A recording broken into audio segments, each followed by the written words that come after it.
أعوذ بالله السميع العليم بسم الله الرحمن الرحيم الحمد لله رب العالمين والصلاة والسلام على رسول الله وعلى آله وصحبه ومن تبعهم ووالاه. Alhamdulillah, bersyukur pada Allah SWT. Alhamdulillahilladzi ahyana ba'da amatana wa ilayhi nusyur. Pada malam tadi telah kita dimatikan buat sementara dan dihidupkan balik dengan izin Allah SWT. InsyaAllah perkongsian pada pagi ini saya akan baca dalam suratul Hajj. Suratul Hajj ayat 1 hingga ayat 3. A'udzu billahi minasy syaithanir rajim. Bismillahirrahmanirrahim. Alif Lam Ra. Tilka ayatul kitab wa Qur'anim mubin.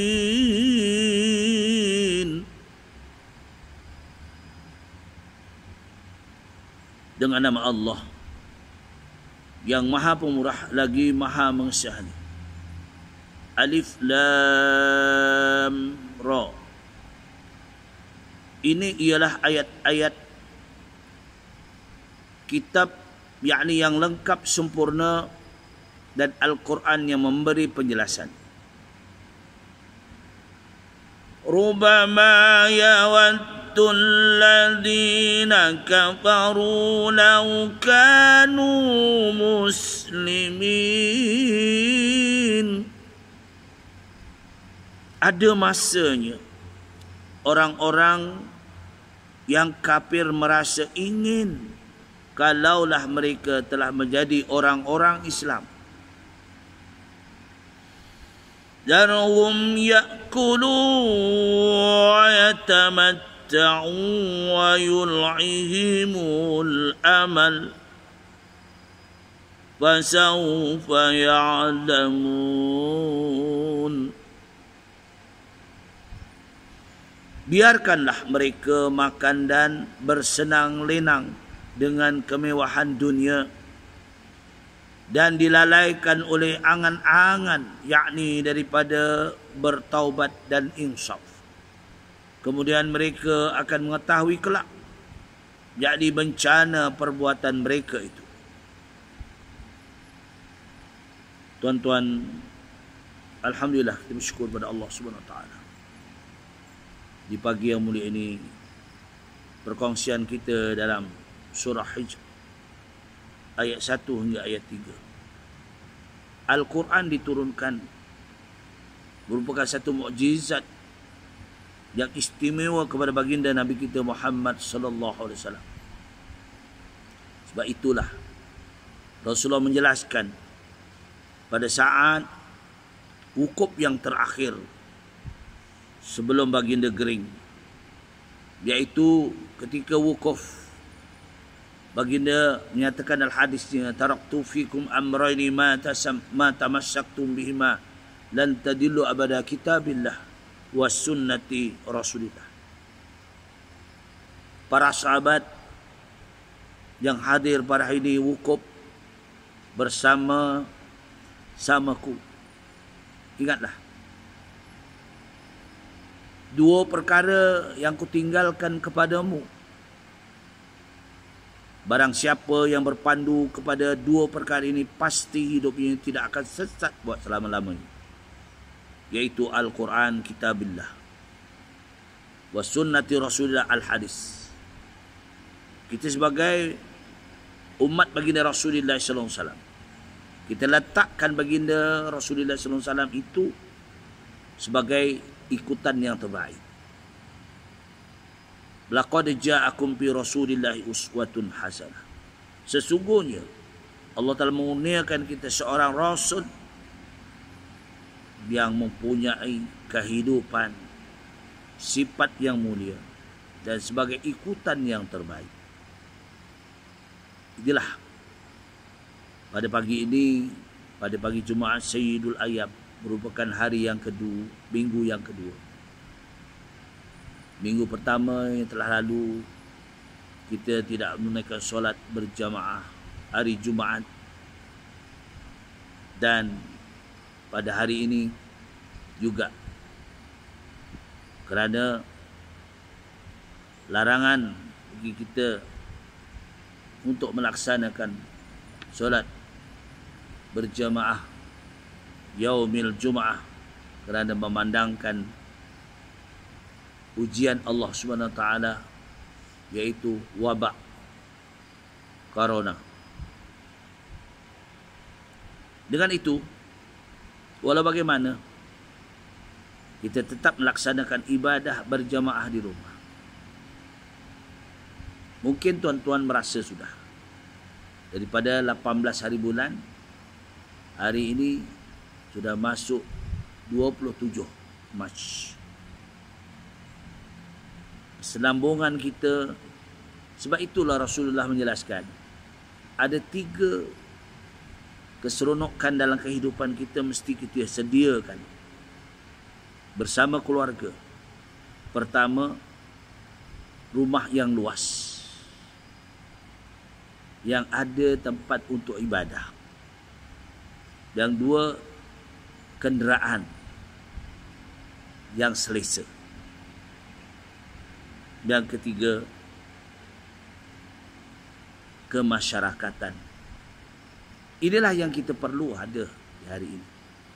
Mungkin ada yang duduk di rumah yang kecil, seperti duduk rumah PPR. Kalau dulu hanya 1 bilik, ada 2 bilik. Tapi sekarang PPR ada 3 bilik. Jadi kita memperkemaslah dan kita peruntukkanlah ruang untuk kita berjamaah bersama ahli keluarga. Sebab ini penting.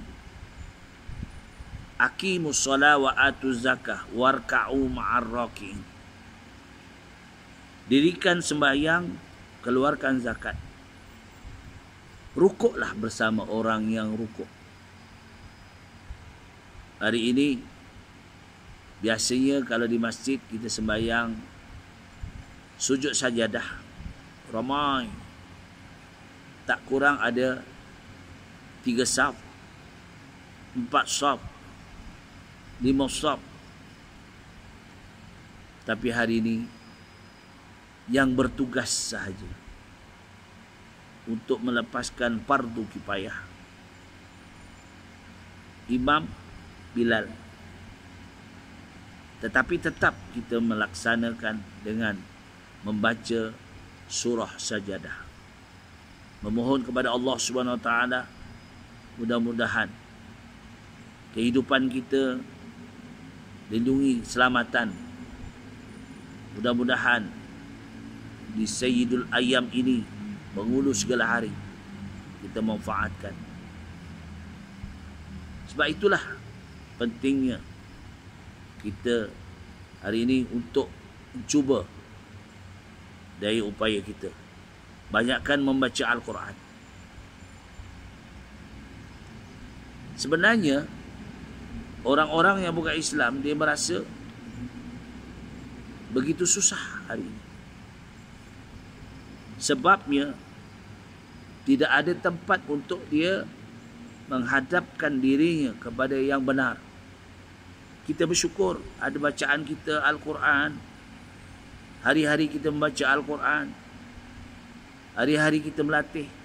Kita baca Quran bukan hanya setakat kita tak tahu je baca, tapi kita nak tahu bagaimana pengenalan tajwid, seperti mad far'i,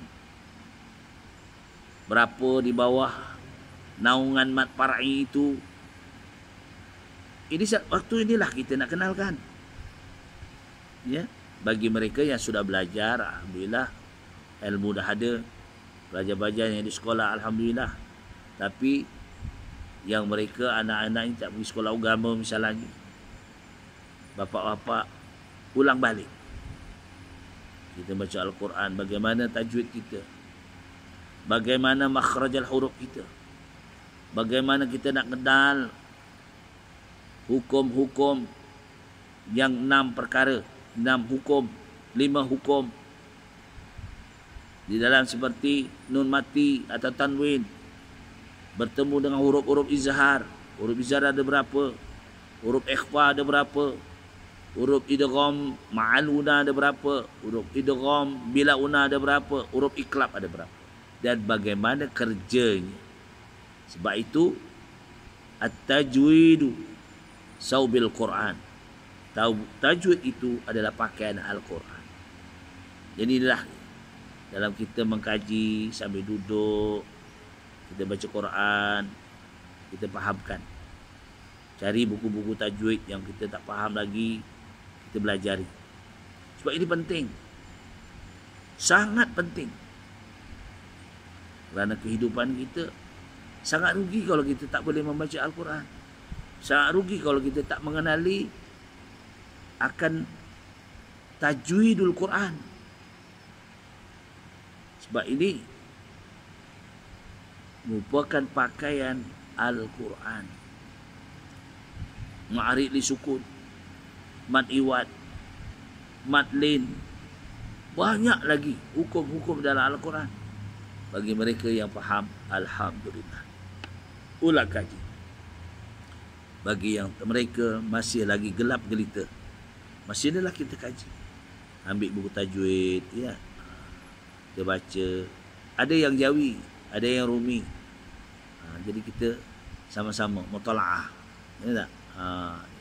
Sebab inilah saya melihat ramai lagi antara orang-orang dia malu dengan manusia. Dia tidak malu dengan Allah. Kenapa malu dengan manusia? Sebab bila ngaji, nak jumpa orang-orang muda-muda yang mengajar. Sekarang anak-anak muda ramai yang pandai. Diorang belajar tajwid, dia belajar Quran. Ya tak? Kita yang lama-lama ni kadang-kadang Allah Rabbi. Dululah. Ya tak? Kalau orang di kampung, alhamdulillah lah. Dia mengaji dengan mak bapak yang garang. Ya. Mak bapak yang boleh mengajarkan kepada anak-anaknya. Tapi kadang-kadang dulu Allah alam, ya, wallahu alam. Mengaji pun kurang. Jadi sekarang inilah, ya, dalam keadaan suasana sekarang ini, kita banyak duduk di rumah bersama keluarga, cari jalan bagaimana ambil Al-Quran, kita kenalkan, fahamkan apa dia hukum-hukum. Daripada hukum bismillah, misalnya bismillahirrahmanirrahim. Bis. Huruf sin mati. Hukumnya mahmus. Huruf mahmus ada 10. Kena cerita. Millah. Tarkik lamzul jalalah. Baca dengan nipis. Hir. Alif lam ta'rif syamsiah. Pada alif lam itu ada sabtu atau musyaddah. Rah mahmus. Huruf ha mati. Kita ingat huruf, bila sebut huruf mahmus, ada 10. Apa dia? Daripada huruf ta. Ya. Kita ambil daripada huruf ha, huruf ta, huruf sa, huruf kha, huruf sin, huruf shin, huruf sod, huruf, ya, huruf fa, huruf kaf, huruf ha. Kena hafal lah. Sipir, itu sipir. Macam kita sipir dalam kita matematik. Semuanya ada. Masa inilah kita ulang kaji, ambil tajwid. Saya sarankan lah, kalau tuan-tuan muslim-muslimat ambil buku tajwid, ya, iaitu Ustaz Liur, ya, Ustaz Liung, Kadir Liung atau panggil. Buku warna hijau. Ada, ya, buku warna hijau. Ustaz Abdul Kadir Liung atau Jawi. Banyak Rumi lah penjelasan. Inilah yang kita penting. Tulang kaji sikit-sikit.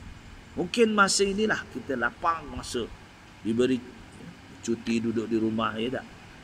Kalau nak keluar pun ketua keluarga je beli barang yang perlu. Ya. Kalau boleh kita banyak berpuasa, ya dah, kurangkan. Tapi betul tuan-tuan muslim semua, dia duduk di rumah tu kan, Saya nak makan aja. Lapar je. Tambah budak-budak anak-anak kita, ya Allah, sediakanlah makanan, ya tak? Yang sesuai untuk dia. Sabarlah banyak-banyak. Berdoalah banyak pada Allah. Ya. Jadi kita penting. Wa iza salaka anni fa inni qarib. Wa iza salaka anni fa inni qarib. Katakanlah wahai Muhammad kepada hamba-Ku, umatmu, sesungguhnya kami hampir, kata Allah. Ujibu da'watad da'i iza da'an. Mintalah kepada kami, nescaya kami tunaikan. Fal yastajibu wal yu'minu bi la'alahum yarshudun. Ini jelas. Allah menjelaskan apabila kita bersungguh-sungguh memohon pada Allah, berdoa, ya, mudah-mudahan betul-betul pada 14 April akan datang selesailah. Ya. Allah selamatkan dalam keadaan kita aman sentosa, keluarga kita, masyarakat dan seluruh negara Malaysia. Kita banyakkan solat hajat, memohon, munajat pada Allah Ta'ala. Jadi itulah perkongsian kita. Baca banyak Quran, baca, ya, tabarok, ya, dengan Al-Quran, ya, dalam surah Al-Mulk, surah Al-Waqi'ah, ya, surah Al-Kahfi kalau ada masa, surah Dukhan. Sebab ini perkara-perkara ini kita mengelakkan daripada gangguan syaitan. Masa ini syaitan seronok sangat. Kerana masjid sunyi, surau sunyi. Wah, begahlah syaitan. Dajjal suka sangat. Ya tak? Jangan kita timbulkan permasalahan. Ya, kita berfikir, oh dulu waktu masjid dibuka seluas-luasnya, ramai orang tak ingaukan masjid, tak pedulikan masjid. Hari ini bila masjid diarahkan untuk ditutup supaya tidak datang orang berjamaah, apa sebab? Takut. Kerana apa? Ramai mungkin yang datang itu ada membawa, tak? Membawa iaitu corona virus. Khawatir juga benda-benda. Kita tak tahu benda ni. Jadi kita berusaha mengelakkan. Sebab itu sentiasa kita basuh tangan kita. Kita selalu mandi. Berdoa pada Allah Ta'ala. Ya, mudah-mudahan kita terlindung. Ahli keluarga kita pun terlindung daripada wabak ini. Ya, kita doa pada Allah Ta'ala. Allahumma akshif anni minal bala wal waba wal fahsya. Ya, minta. Wal amrad, segala penyakit. Mudah-mudahan. Segala itu perkongsian yang baik daripada Allah. Mana kekurangan, mungkin kelemahan saya memohon maghfirah kepada Allah Ta'ala. Aku liqauli hadza astaghfirullahaladzim walakum. Wabillahi taufiq wal hidayah. Wassalamualaikum warahmatullahi wabarakatuh.